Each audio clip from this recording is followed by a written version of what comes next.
please tell us, how did you start out on this spiritual path? My beginning of actual spiritual path was in late 2004. That's when I had already come to the US for my master's.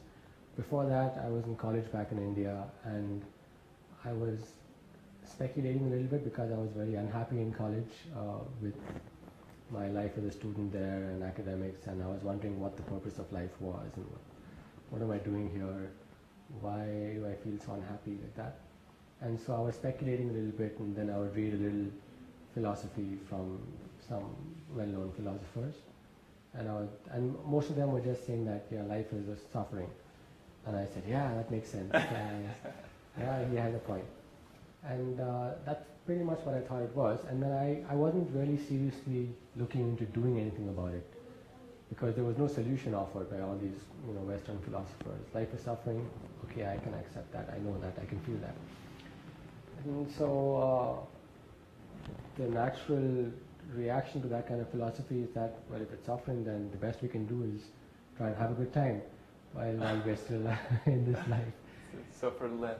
And so I came to the US, which is, very materialistic society, and it's very easy to, get material enjoyments. And that's what I was doing. I was in the US for about a year, and sometime in the late 2004, I got in touch with my brother. My brother was already a devotee by then, but me and my brother were not on good terms for several years before that. We didn't get along well as children, and as soon as I went to college and he went to the US, I was very happy. I don't have to see his face again.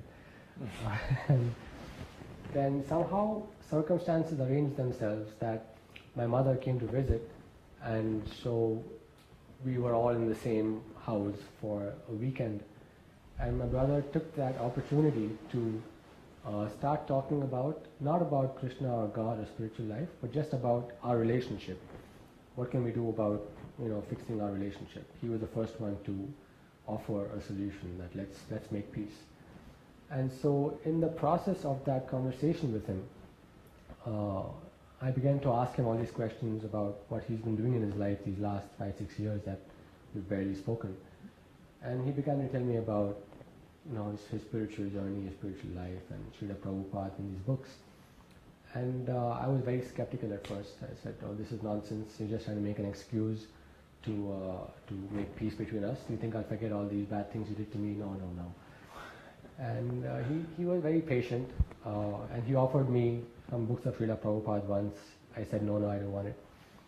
And then much later, on New Year's Eve, 2004, New Year's Eve, he again offered me Srila Prabhupada's books.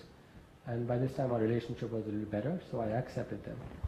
And I started reading the book, Science of Self-Realization, just flipping through to see, what does this person have to say.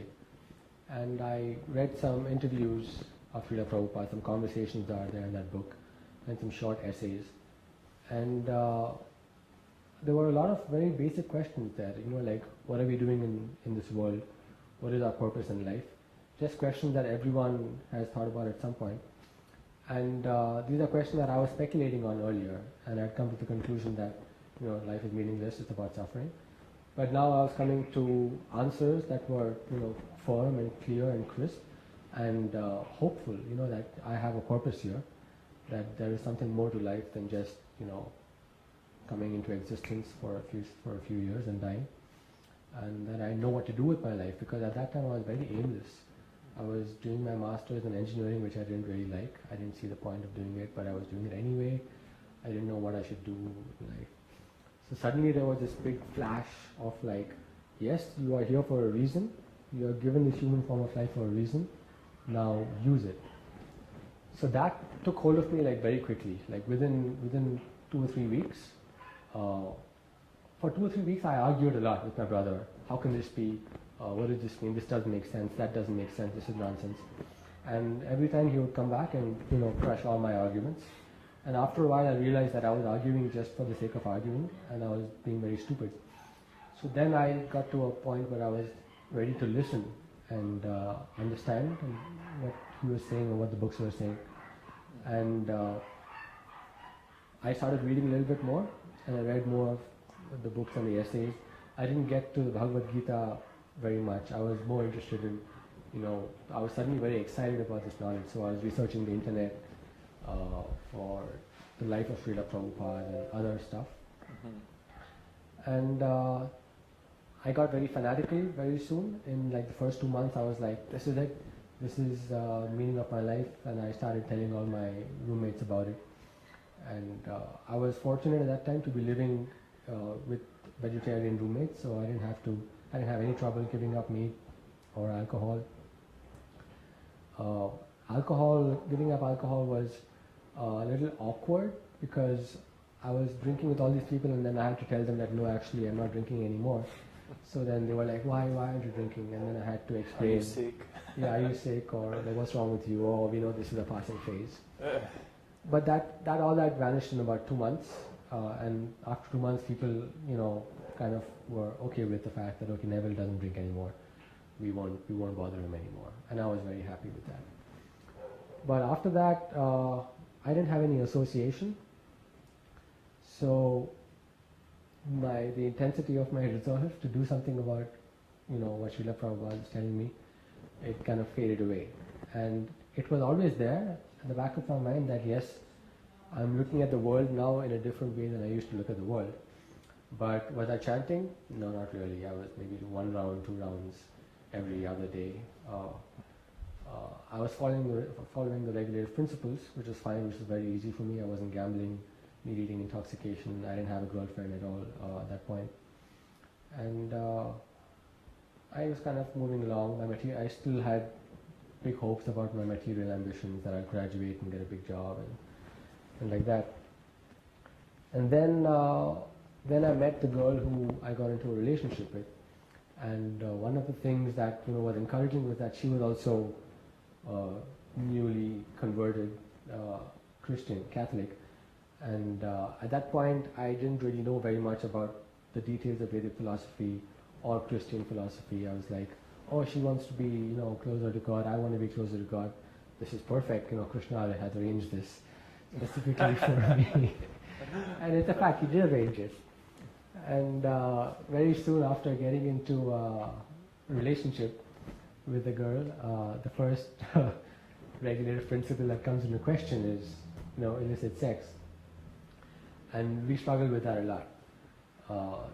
We never had sex, but there was always some kind of tension about what we can do, what we can't do, and like that. And along this path, I started reading up more, because when you're in a relationship with someone of a different faith, you want to know more about your own faith, so that you can either defend it or explain it to your spouse or partner or friends like that. So I started reading more and more, and as I learned more and more, we started growing further and further apart, because there were certain things that she wasn't willing to accept as fundamental philosophy. Something as simple as reincarnation. Because the Christian church doesn't accept it. She felt torn that, well, I've pledged allegiance to the Catholic Church, so if I accept something outside of that, it means I'm being disloyal. So all these politics, right, institutional politics, started coming in the middle of things. And around this time I graduated and I moved to Washington DC, and I got a car, so I was able to go to the ISKCON temple more regularly, like once a week on Sundays, like that. And I got more association of devotees that way, and more kirtan, and just more people to hold me in case I fell back, people to encourage me to stay a devotee. And that's kind of like how my spiritual life picked up.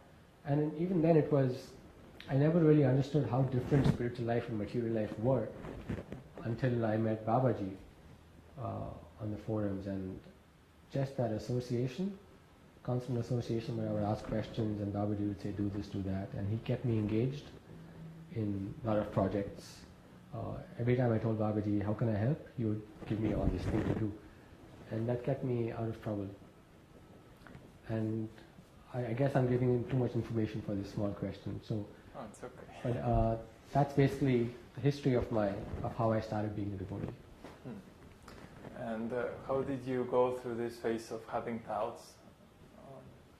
Or do you think you still have doubts? So there were many phases that I went through of doubts. And the doubts always came up and surfaced when I came to a point where I had to make a commitment.